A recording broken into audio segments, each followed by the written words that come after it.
I never expected her to remember my name, let alone the way I took my tea. Most people just called me Beta or Tenant or sometimes nothing at all.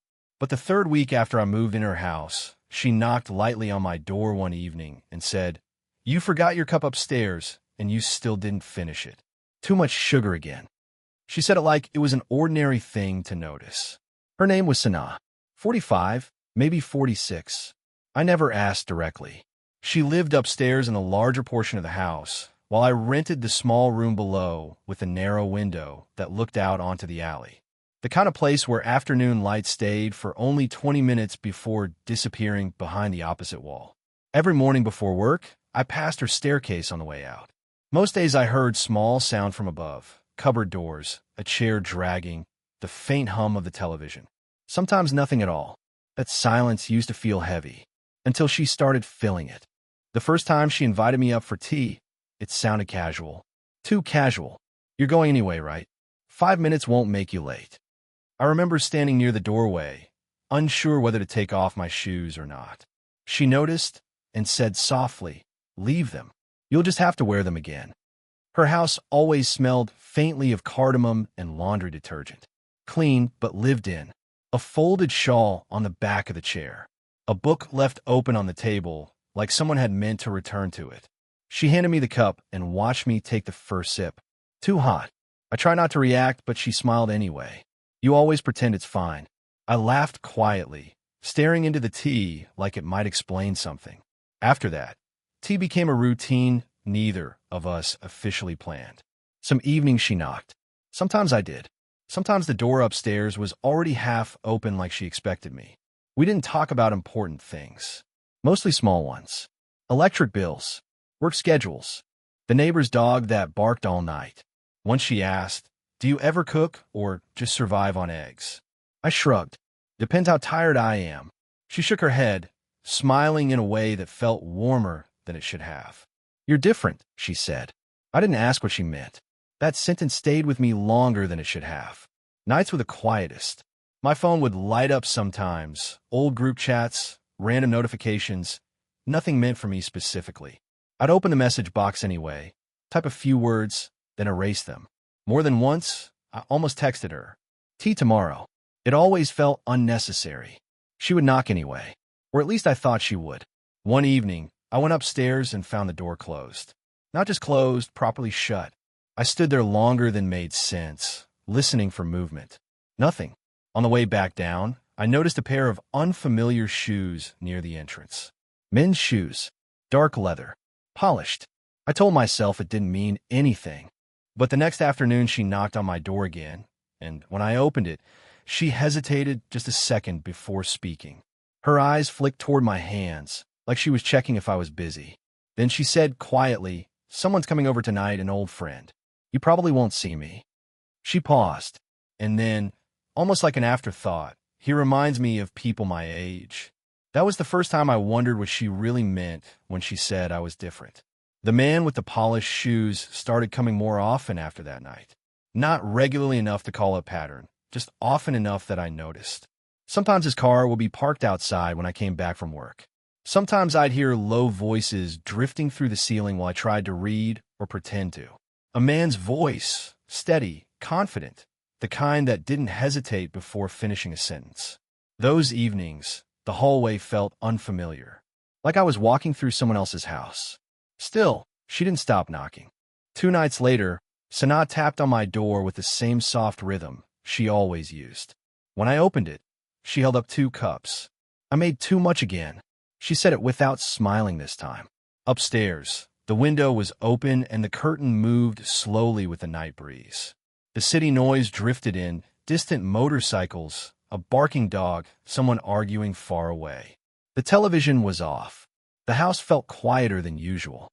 We sat across from each other with the small table between us. She asked about work. I answered. Then silence settled in, not uncomfortable exactly, but heavier than before. She traced her finger along the rim of her cup without drinking. I noticed the faint lines near her eyes when she looked down, the way she tucked a loose strand of hair behind her ear and then did it again a minute later, like she forgot she'd already done it. Finally, she said, almost casually, He's someone I knew years ago. Inodiliki understood. He lives in another city, she added. Just visiting. The words sounded simple, but something underneath them felt complicated. After a moment, she looked at me and said, "You probably think it's strange me living alone like this." I shrugged. "Not really." She studied my face like she was checking if I meant it. Then she said quietly, "My husband died 6 years ago." It wasn't dramatic, just a sentence placed carefully between us. "I thought I got used to the silence," she said. "Turns out you never really do." I didn't know what to say, so I nodded again. My hand stayed wrapped around the cup even after the tea cooled. I kept thinking I should respond with something meaningful, but everything sounded rehearsed in my head. Instead, I said, "It doesn't feel that quiet here." She looked at me, then properly looked, and something in her expression softened. For a moment, neither of us spoke. I wondered if she noticed how aware I'd become of the space between us. The distance across the table.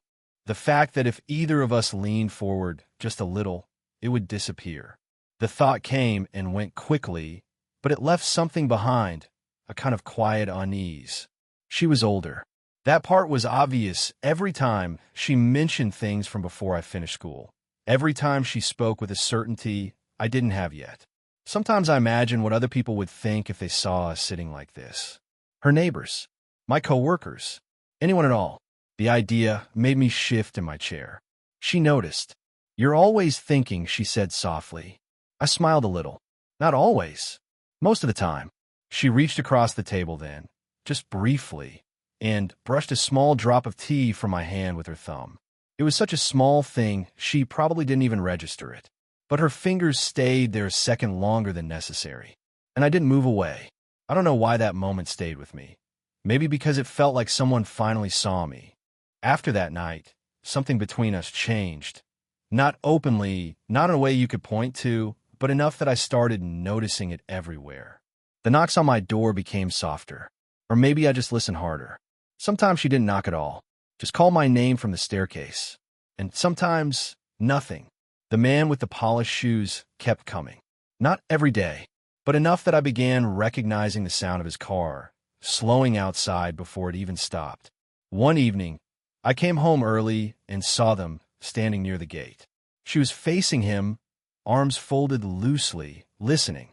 He stood close, closer than people usually stand unless they know each other well. When she laughed at something he said, she touched his sleeve briefly. Just a quick touch. Still, I kept walking past them like I hadn't noticed. She saw me anyway. Her voice followed me down the short path. "You're back early." I turned. He looked at me then, polite but measuring, the way older men sometimes look at younger ones like they're trying to place them somewhere. "This is Imran," she said. "My tenant." Tenant. The word sat strangely in the air. He nodded once. "Good to meet you." His voice was calm. "Certain." I said the same thing back, but it sounded thinner somehow. That night she didn't knock. The next evening, she did. When I opened the door, she looked tired. Not physically, just quieter than usual. "I need help with something upstairs," she said. The words sounded practical, but her voice wasn't.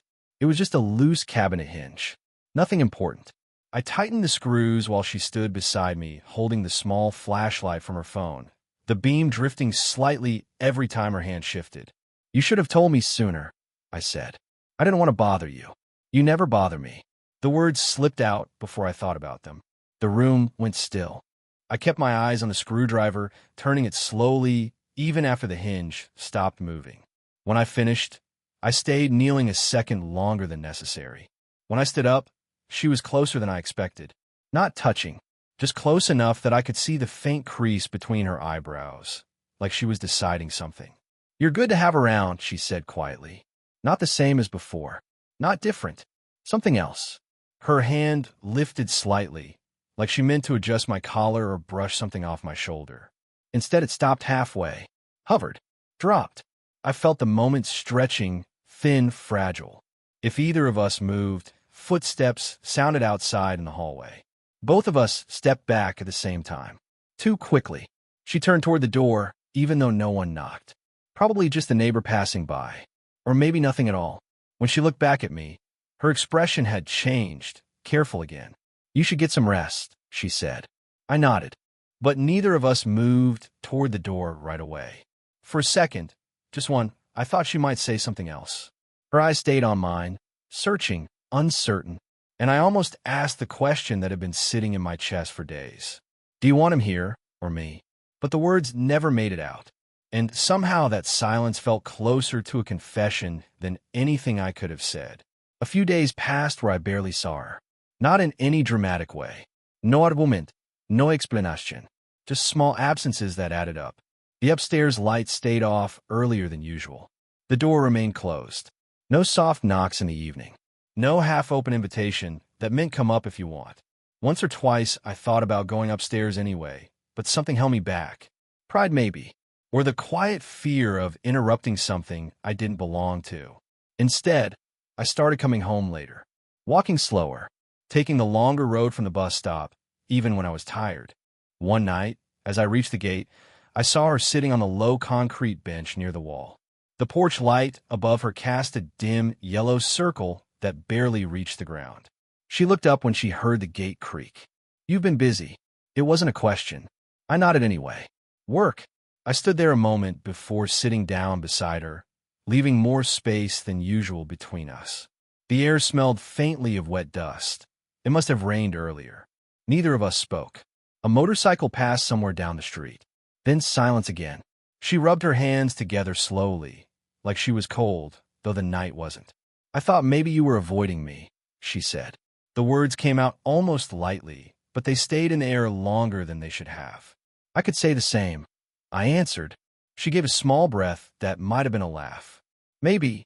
Another pause. I found myself staring at the ground, tracing the cracks in the concrete with my eyes. Finally, I said, he's been coming a lot. The sentence sounded flatter than I intended. She didn't respond right away. Yes, she said eventually. Just that. I waited for more, an explanation, a reason, something, but nothing came. The quiet stretched until it started pressing against my ribs. You seem different when he's here. I didn't look at her when I said it. I'm not different. You are. The word came out softer than the rest. She turned toward me then. I could feel it before I saw it. You shouldn't think about things like that. Why not? Because I already was. Every day, every night, imagining conversations that never happened. Imagining her door opening. Imagining. You're young, she said quietly. The sentence landed between us like something final. I nodded slowly, but the movement felt heavy. And you're not, I said. It wasn't meant to sound sharp, but it did. For a moment, neither of us moved. Then she said, almost to herself, this is exactly why. Her voice trailed off. Why what? I asked. She looked at me then, properly looked, the way she had that night with the tea, only this time there was no softness hiding behind it. Just something open, unprotected. You don't understand what this is doing to me. The words barely rose above a whisper. My chest tightened. What is it doing to you? Her eyes searched my face like she was trying to decide how honest to be. Her hand shifted slightly on the bench, closer to mine. Not touching. Almost. And for a second I thought she might finally say it. Or I might. Or something else might happen that neither of us could take back. Instead we just sat there, close enough to feel the warmth between us, waiting for one of us to cross the distance. Neither of us moved, and the question hung there anyway. The next morning, she acted like nothing had happened. No tensión, no careful distance. Just normal. Too normal. When I stepped out for work, she was sweeping the small front area near the gate, moving the broom in slow, steady lines like she always did. She looked up and gave a small nod. Leaving early. Yeah. Don't skip breakfast. The same tone. The same rhythm. Like the night on the bench had folded itself away somewhere neither of us could reach. For a moment I almost said something. Anything. But the word stayed stuck somewhere between my chest and my throat. So I left. All day the conversation replayed in fragments. You're young. You don't understand. This is exactly why. I kept trying to finish that sentence in my head. Every version sounded worse than the last. That evening, when I came back, the polished shoes were at the door again, perfectly placed side by side. I stood there longer than necessary before going downstairs. Their voices drifted faintly through the ceiling. Low, calm, familiar, not arguing. Not tense. Comfortable. That part bothered me more than anything else. I tried to read. Tried to scroll through my phone. Tried to sleep. Nothing held. Around 10, footsteps moved across the floor above, then toward the staircase. For a moment, I thought she might knock. She didn't. The front door opened instead. Closed again. His car started outside. Then silence. I waited a few minutes before going upstairs. I didn't knock right away. Just stood there listening. Finally, I tapped lightly on the door. No answer. I knocked again. Still nothing. The handle turned easily when I tried it. Inside, the lights were on, but the room felt empty. Not abandoned, just paused. Her cup sat on the table, half full. Another cup beside it. Cold tea forming a thin skin on the surface. She stepped out of the hallway then, stopping when she saw me. "Oh," she said quietly. "I didn't hear you. I knocked. I was on the phone." Something in her voice sounded distant. Not unfriendly. Just somewhere else. We stood there a moment before she said, "He asked me something tonight."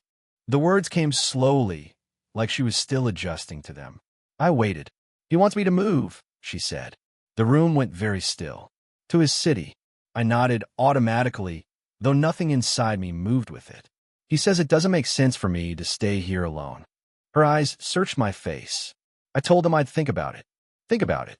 The phrase echoed in my head long after she stopped speaking. I said something then. I don't even remember what. Something neutral. Something safe. She nodded. I nodded back. After a minute, I said, "You should get some rest." "You too." I went downstairs and sat on the edge of my bed without turning on the light. My phone rested in my hand for a long time. I opened her message thread. Mostly practical things. Rent reminders. Water supply updates. Short questions. Nothing important. I typed, "Are you really going?" Then erased it. Typed again, "You don't have to leave." Erased that too. The screen went dark in my hand. I didn't feel heartbroken. I felt paused. Like life forgot to finish the sentence. I didn't sleep much that night. Every small sound felt louder than usual. The water pipe knocking inside the wall, a motorbike passing in the distance, footsteps from somewhere outside that weren't hers. I kept checking the faint strip of light under my door, half expecting to see a shadow pause there. It stayed empty. By morning, the decision felt less like courage and more like exhaustion. I couldn't keep imagining conversations that never happened. When I stepped outside, the front door upstairs was open. Not wide, just enough to show the dim hallway beyond. The smell of tea drifted faintly down the staircase. She was in the kitchen when I reached the top, standing by the counter, pouring hot water into the kettle, even though the kettle was already warm. Like she'd forgotten she had just used it. She looked up. "You're up early." I nodded. For a second, I almost turned back. The words I'd practiced overnight suddenly felt unnecessary, or maybe too necessary. Instead, I stayed. She set the kettle down and wiped her hands slowly on a small towel that was already dry. Neither of us spoke. The ticking wall clock sounded louder than it should have. Finally, she said, without looking at me, he called again. My chest tightened, but I didn't interrupt. I told him I needed time. She leaned one hand against the counter, fingers resting flat on the surface like she needed something steady. Then she looked at me. "You should say something." It surprised me. "I don't know what you want me to say." "The truth." The word hung between us. I swallowed, then tried again. "If you go, this place won't feel the same. Too careful. Too small." She waited. So I said it properly. "I don't want you to go." The room went still. Not dramatic. Just quiet in a way that made everything else fade. Her eyes stayed on mine, searching, not surprised exactly. Just listening. "You'll be fine," she said softly. "That's not the point." My hands rested on the edge of the table, fingers pressing lightly into the wood. "I know I'm young," I said. "I know what people would think." She didn't interrupt. "But when you're not here," I paused, trying to find the words that didn't sound foolish. "It feels like something important is missing." The sentence felt unfinished, but it was all I had. For a moment, she just stood there. Then she said quietly, "You don't know what you're asking." "Maybe not." Another pause. "But I know what I feel." The words came out steadier than I expected. Her shoulders lowered slightly, like something inside her had loosened. "I try to be sensible," she said. "That's what people my age do." A faint, tired smile touched her face. "It gets lonely." I nodded. I know. She stepped closer then, slowly, like she was giving herself time to change her mind. Her hand reached out and rested lightly against my arm. Warm. Certain. You make it less quiet, she said. Not a confession. Not a promise. Just the truth as she understood it. I looked at her, unsure what came next. She studied my face a moment longer, then gave a small, almost shy smile. Okay, she said softly. Things didn't change all at once. For a while, it felt almost the same. The same staircase, the same narrow window in my room, the same sounds drifting down from above. But small details shifted in ways that only made sense if you lived inside them. The polished shoes stopped appearing by the door. No announcement, no explanation, just absence. Weeks passed before I realized she had already decided. She never said I chose you. I never asked. Some evenings we still had tea upstairs. Other nights, she sat quietly while I made black coffee in the small kitchen, even though she said it tasted too bitter. She would take a sip anyway, making the same slight face before setting the cup down. You'll never learn, she would say, but she always drank a little more. Mornings settled into a rhythm of their own. Around 8:47 a.m., just before I left for work, I'd hear her moving upstairs, cupboard doors opening, the kettle lid tapping softly into place. Sometimes she came down to the doorway while I put on my shoes. Sometimes she didn't need to. Just knowing she was there changed the way the house felt. The silence wasn't heavy anymore. It had shape now. Warm edges. One evening, months later, we found ourselves sitting on the same concrete bench near the gate where everything had nearly fallen apart. The porch light cast the same dim circle onto the ground. The street sounded the same, distant engines, a dog barking somewhere far away. But the space between us was different, closer without effort. She leaned back slightly, hands folded loosely in her lap. You don't come home late anymore, she said. Neither do you. A small smile touched her face. For a while we just sat there, comfortable, ordinary. Her shoulder brushed mine when she shifted, and this time neither of us noticed right away. Or maybe we did. After a while she said quietly, you stayed. It sounded less like a statement and more like a realization. So did you? I answered. She nodded once, looking ahead instead of at me. Nothing dramatic had happened between us. No single moment you could point to and say that's when it became love. It felt more like something that had grown into the empty spaces without asking permission. Later that night, when I stood to go inside, she reached out and adjusted my sleeve slightly, smoothing a fold that didn't need fixing. A familiar vite. Her hand lingered just a second. Don't forget tea tomorrow, she said. I won't. Upstairs, the light stayed on while I went down to my room. The faint glow slipped under my door the way it always had. Only now it didn't feel distant, just close enough. And sometimes I think about the first time she said I was different. Back then, I thought it meant I stood apart from the rest of her life. Now I understand it meant something quieter than that. I wasn't different from her world. I had become part of it.